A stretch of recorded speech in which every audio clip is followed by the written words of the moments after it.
जय Shri Krishna. I hope आप सब बढ़िया होगे। तो लाइफ में हम हमेशा कंप्लेंट्स करते रहते हैं कि मेरे पास ये नहीं है, मेरे पास वो नहीं है, मैं इस पोजीशन पे आ जाऊँ तो सबसे बढ़िया होगा, मुझे ये जगह चाहिए, यहाँ पे होगा तो मुझे और कुछ नहीं चाहिए होगा। तो मैं आप इसको एक स्टोरी के माध्यम से आप सबके लिए आप सबको बताऊँगी कि क्या होता है जब हमें कोई और जगह मिल जाती है। ठीक है। तो एक आदमी था, वो अपने घर पे था, उसका काम था पहाड़ खोदना, मतलब वो मजदूरी का काम था। तो पहाड़ खोदते खोदते वो थक जाता था। तो पहाड़ खोदते खोदते एक दिन वो वापस घर गया। वापस जब घर जा रहा था तो उसने एक बहुत बहुत बड़ी कोठी देखी, बहुत बड़ी हवेली, और उसके मन में ये भाव आया कि वाह भैया क्या सुंदर कोठी है, इस कोठी को बनाने वाला कितना धनवान होगा। अगर मुझे ज़िंदगी में ये कोठी मिल जाए, ये हवेली मिल जाए, तो मुझे ज़िंदगी में अभी और कुछ चाहिए ही नहीं। तो भगवान ने बोला कि ठीक है, ये कोठी ले लो, ये हवेली तुम ले लो। तो उस आदमी को वो हवेली तुरंत मिल गई और तुरंत ही वो हवेली के अंदर पाया गया, अंदर चला गया। तो हवेली, इतनी बड़ी हवेली, इतनी बड़ी हवेली, फिर वो ढूंढता ढूंढता गैलरी तक पहुंचा। जैसे ही गैलरी तक पहुंचा तो उसने गैलरी में से देखा कि नेताजी जा रहे थे, उनके आगे पीछे हज़ारों लोग उनके आगे पीछे जा रहे थे। नेताजी के नाम के बड़े बड़े नारे लग रहे थे, नेताजी के आगे पीछे पंखा देने वाले लोग थे, बहुत सारे लोग थे। तो फिर उसने सोचा कि वाह भैया, नेताजी का तो क्या बड़ा मान है, काश ये नेता मैं होता, काश मुझे वो जगह मिल जाती तो कितना बढ़िया होगा, मुझे कुछ काम भी नहीं करना पड़ता, मुझे मान भी मिलेगा। तो फिर भगवान ने बोला ठीक है, तुम ये ले लो। तो तुरंत ही उस नेताजी की जगह पर वो खड़ा था। सब उसके नाम की जय जयकार कर रहे थे, बहुत मान, बहुत आदर, बहुत सम्मान मिल रहा था। पर फिर हाँ, उसे फिर से एक और दिक्कत हो गई। क्या दिक्कत हुई उसे? दोपहर में जा रहे थे, रैली निकल रही थी, ऊपर से सूरज उस आदमी के सिर पे चढ़ गया। उसको इतनी धूप लगे कि मैं अब क्या करूँ, अब मैं क्या करूँ। तो उसने सोचा काश ये सूरज ही मैं बनता।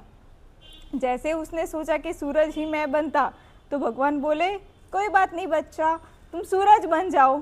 भगवान ने उसे सूरज बना दिया।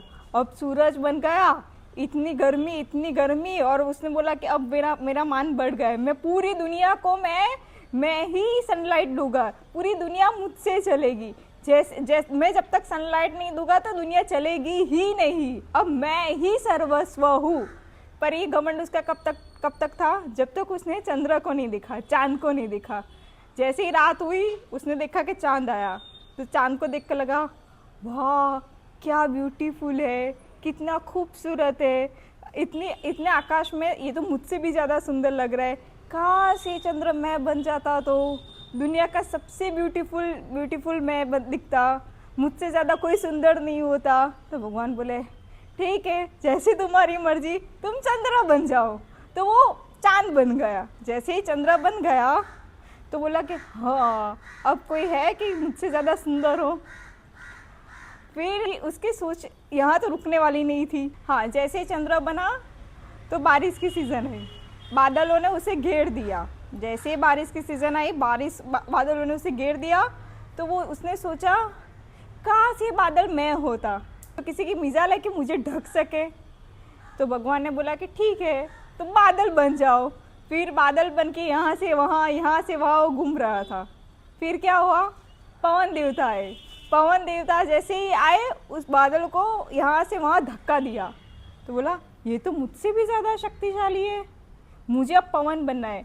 फिर भगवान ने उसे पवन बना दिया। हवा बन के वो यहाँ से वहाँ घूमता रहा था।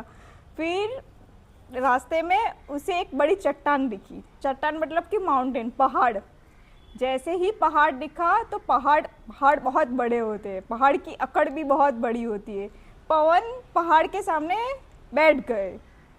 तो जैसे बैठ गए तो देखा कि ये क्या चीज़ है, अच्छा ये पहाड़ है, पहाड़ इतनी शक्तिशाली है, काश मैं पहाड़ होता तो मैं सबसे ज़्यादा शक्तिशाली होता। तो जैसे ही वो पहाड़ बना तो पहाड़ बना, और फिर ऐसे घमंड में खड़ा था कि अब मैं दुनिया में सबसे शक्तिशाली हूँ, मैं ही सब हूँ।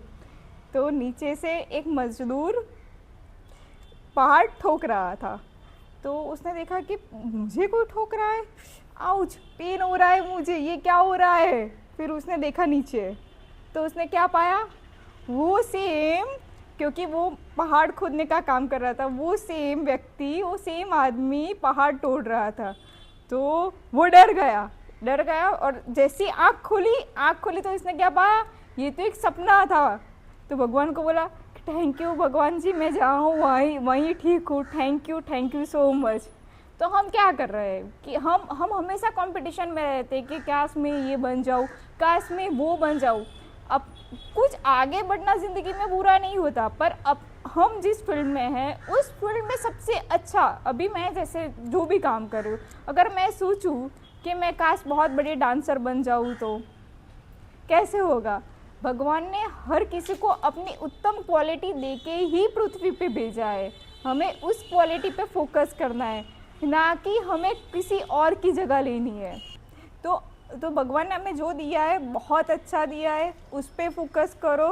ओके, अगर आपको ये स्टोरी अच्छी लगे तो लाइक कीजिए, शेयर कीजिए, सब्सक्राइब कीजिए।